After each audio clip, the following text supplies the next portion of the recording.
everyone, I'm Alex and I'm the hands behind Lovecraft Crochet. My plushies are for the anxious, depressed, autistic, and neurodivergent. Small enough to travel in a purse, backpack, diaper bag, or even your pocket. You can check out my Facebook page or TikTok to see what patterns are available and stay tuned for the new ones coming out. I also make hats, scarves, blankets, and dice bags for the tabletop gamer or dice goblin in your life. Feel free to order through the page, TikTok DMs, or via email at love.craft.crochet@gmail.com. Now, on to the segment.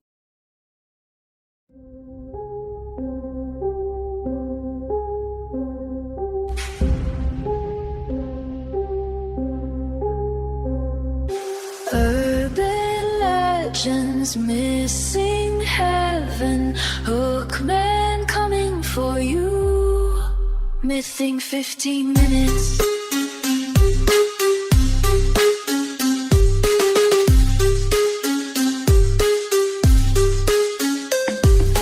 AJ wrote it, Sammy reads it, Mothman's flying at you, missing 15 minutes. Hello and welcome back to Mything 15 Minutes. I'm the host, Sam Rossi, reading a script by A.J. Carey, my brother. Yeah. Today we're sidestepping from urgent legends. Well, no, that was Killing 15 with the riot, the riot for... Let's start a riot, let's start Yes, a riot. it got annoying a month ago. Today we are sidestepping from urban legends for a little bit into something more grim. Yes, we agree it's time to start growing from the urban legends. Those were easy. Now let's get into fairy tales. And where better to start than with a tale of deceit, desperation, and unreasonably specific name guessing. I cannot promise to not mess up at least once. Rumpelstiltskin. Oh, and child abduction. Can't be a German fairy tale without some child abduction. Did you say child induction? I think I did, actually, and I'm going to leave it that way. Also, you said Rumpelstiltskin's name wrong. How do you screw up Rumpelstiltskin? You're missing the P. Rumpelstiltskin. Stillskin. Steelskin. Stillskin. Steelskin. Chowder. Chowder. Chowder. Chowder. I'll kill you. Say it! Say it! So the story begins with a miller who tells the king that his daughter can spin straw into gold. Yeah, he's lying to try and get money. He couldn't just sell his daughter for marriage. No, that's too easy. So the king, shockingly, being both greedy and a sociopath, locks her in a room full of straw, saying, "Spin this all into gold in 3 days or die." You know, a classic retail management scenario? Really is, actually. Enter the gremlin, or goblin, or whatever the hell Rumpelstiltskin is. But he's like, I can help for a price, dearie. First night, she gives him a necklace. Next night, her ring. Third night, she's out of accessories, so he asks for the ultimate bargaining chip.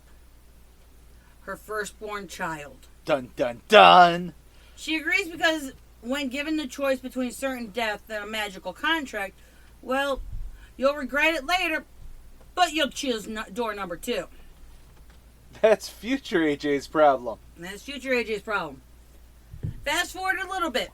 She survives. Everyone's happy. She marries the king, has a baby, and guess who shows up to collect? Come on, guess, Sam. Rip Van Winkle? No. Little Rumpy. That's his rap name. Little Rumpy. Okay, little. Little L-I apostrophe L. Yeah.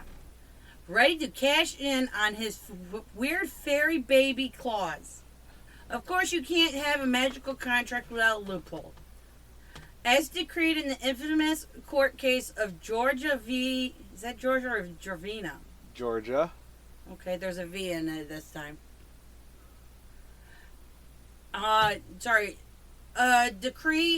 Decreed in the infamous case of Georgia versus Satan. Little Rumpel says that if she can guess his name in 3 days, she can keep the baby. It really is pretty generous for a guy that makes deals using babies. I mean, he turned around and said, give me a baby, and then he's like, okay, you got 3 days to guess my name, and then you can give me the baby. He's being very reasonable. After 2 days of throwing out names like Ringo, what the hell is that? What reference did I put? Melchizedek. Who the fuck is Melchizedek? He was Jesus before Jesus was Jesus. I thought his name was Ben Yosef. No, Melchizedek was a Messiah before in Judeo esotericism before Jesus was born. He was Jesus before Jesus. Okay. Anyways, one of her spies overhears Rumpelstiltskin singing about how no one knows his name. Because, you know, when you're committing magical extortion, definitely singing your full-out plan out loud in the woods, ending in a full belting of your name, and I always picture jazz hands. I'm sorry, it's quite literally just random spy just walking through the woods, man. Man, our fucking queen. I really wish there was something I could do. And they call me Rumpelstiltskin! Kind of a thing. I probably just blew the fucking mic out and I apologize. Yeah. She drops the name, wins the baby, and Rumpelstiltskin loses his mind. In some versions, he just runs away. In others, he literally rips himself in half. That begs 2 questions. Why was his name such a state secret? And what even is he? I'm sure you have the answers in that script somewhere. They actually have some pretty nifty answers.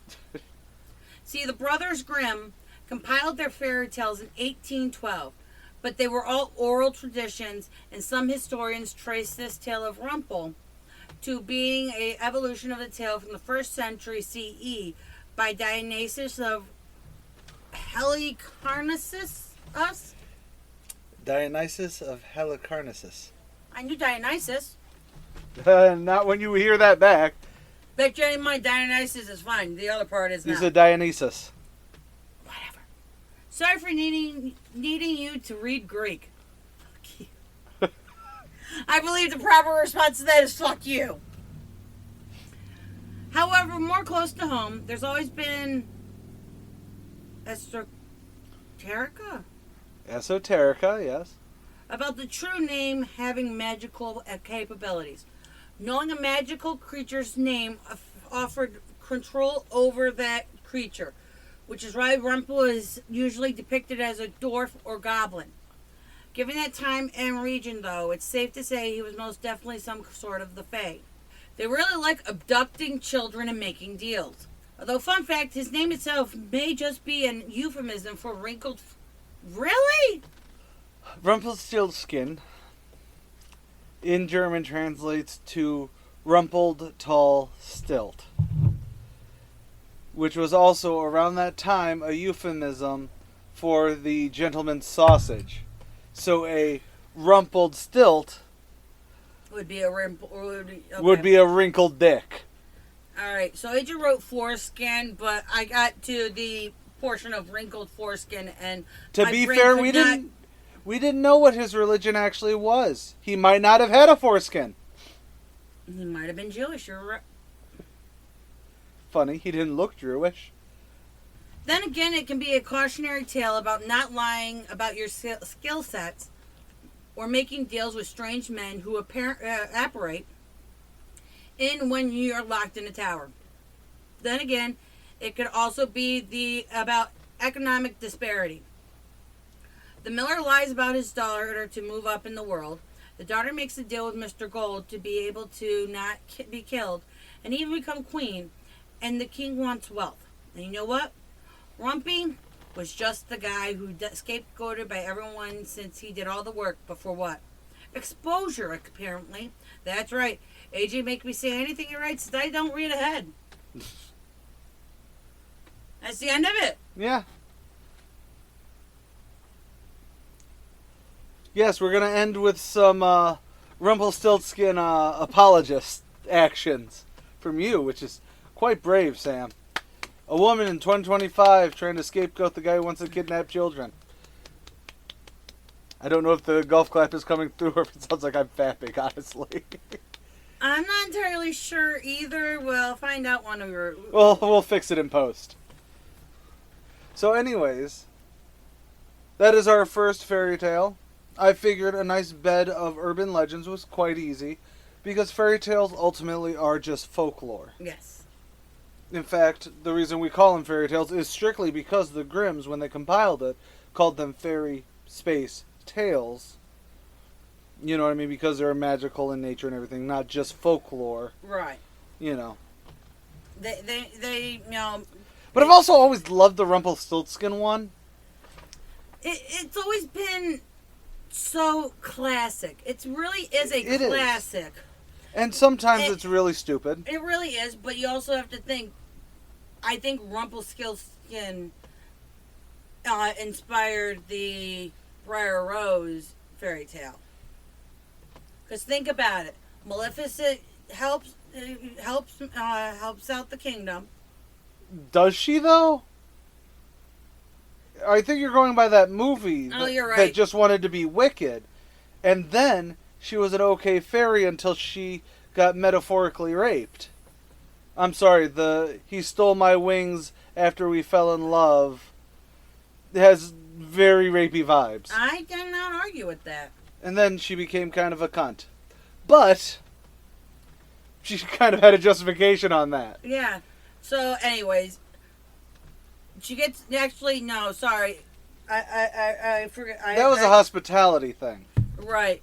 In the original story, she is not invited to the baptism, which if she is a royal... Yeah. And we assume that she is... Yeah. That she would Would be you invited. like to save this for next week when I do the Sleeping Beauty fairy tale? Yes, we can do that. That way you can do a better compare and contrast based off of the original Grimm. But because when you think about contracts, so those are the two major contracts up until The Little Mermaid. Really? Because I don't see Sleeping Beauty as a contractual one. That is a revenge one. Yes, but there's a loophole. There is the way to break the curse. Right, but no, she had 16 years before she was put to sleep. Yeah, that was just to piss everyone off.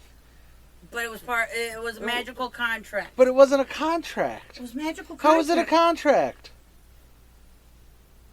In 16 years, your daughter's going to prick a finger because you didn't invite me to the fucking luau. Boom. There's no contract there. That is, hey, when your daughter is about to become of age, you guys are going to be old and brittle, so you guys are going to die soon. Before she can inherit your kingdom, she's going to go into a death sleep. Alright, we'll discuss this next week. I have nothing else on Rumpelstiltskin besides, magic comes at a cost theory. God, I love Once Upon a Time. What if we stopped every 15 minutes and just decided to do a Once Upon a Time podcast? Because we could do that in 15 minutes. It depends on the episode. I have a feeling but that... we have episodes of Killing That's over, and we have episodes of Mything That is over. That's true. I've been doing very well to try and reel in how I write to fit at least around the 15-minute mark. Yeah. Our problems usually is discussions, unless it's a really good, story. That's very true. Like, for Once Upon a Time, there's going to be a couple episodes that we would be like, and once again, Rumpel lies to fucking Belle. Or Regina and Emma have such great chemistry, but we can't let them be together. Yeah, but when they hold hands, Emma uses lesbian magic. I'm sorry. No, it was Regina who was faltering in her magic, right? Well, they both when they were fighting the Wraith, I'm specifically thinking... Regina was having issues getting her magic to work. So all Emma did was come over and touch her magic. They held hands, and all of a sudden lesbian magic, boom, saves the day. Except we can't have Mulan and Sleeping Beauty, I want to say it was Sleeping Beauty, get to fucking together. Or at least be the throuple that they were hinting at. No, she has to go off because heaven fucking forbid the couple that actually had chemistry go to the fucking... I remember very few things about...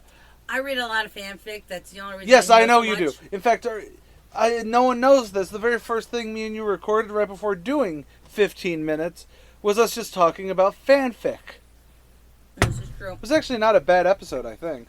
I have not actually listened to Conversational Macrame. That's what we called it. Well, maybe that'll be a special bonus on the Patreon. Yeah, we could do that. I mean, you get the very first. It is the proto blanking. It was the photo blanking, yeah. Well, it was the proto for all the stuff we're doing. This is true. Because But conversational macrame essentially is what blanking is now. This is true. So you'd get that, and you would get the entirety of blanking, which is fucking hilarious. Yes, blanking gets really interesting. And you'd get the unedited versions of mything and killing. And randomly, and playing over 15 minutes, and whatever else we have. You get a lot of fun stuff. Not to mention, It's a great back catalog, at least, for killing 15 it's minutes. a great back catalog, overkilling. And if we get more patrons on that, guess what? We'll restart overkilling. And all for a cheap low price of, what is our low price? $5 a day. $5 a day? $5 a month. Jesus. $5 a month is a much better deal. If you can do $5 a day, I won't say no.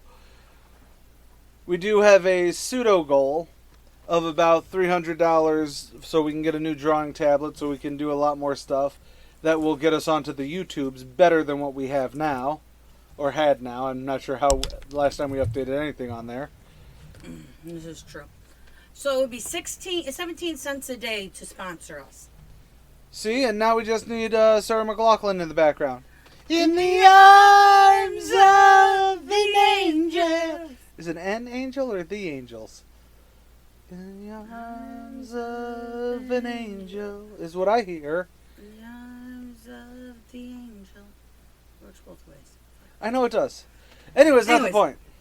So please check out our Patreon. Or if you don't do the whole Patreon thing, Apple subscription. Yep, Apple subscription, $5 a month. Actually, that one's $4.99 a month. So you save a penny by doing Apple subscriptions, and you don't need to have an iPhone to create an Apple account. So just saying that if you want to listen to it on your computer or through Alexa or Google, you can still do so. Or if you don't have the money or don't want to give us the money, please like, share, and subscribe. And follow us over at on Facebook as well as Twitter, as in Carry On Prod or Yep. Carry On Productions on Facebook, Carry On Prod over at Twitter. Patreon is Carry On Productions. Same with our link tree. I think is Carry On. Oh yes, we have Productions, a link tree, so you can look at all of our stuff on there and find out where we are. But anyways, I have nothing more to say about Rumpel. You? All magic comes at a price, dearie. Okay. Say goodnight, Gracie. Good night, Gracie. I'm Sam Rossi. And I'm AJ Carey. Later, y'all.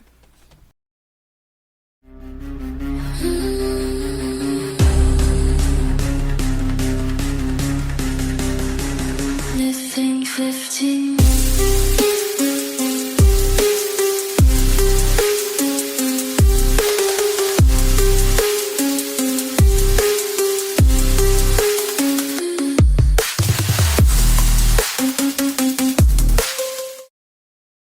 Keep on carrying on. C-A-I-E. Right. Because Carry on production.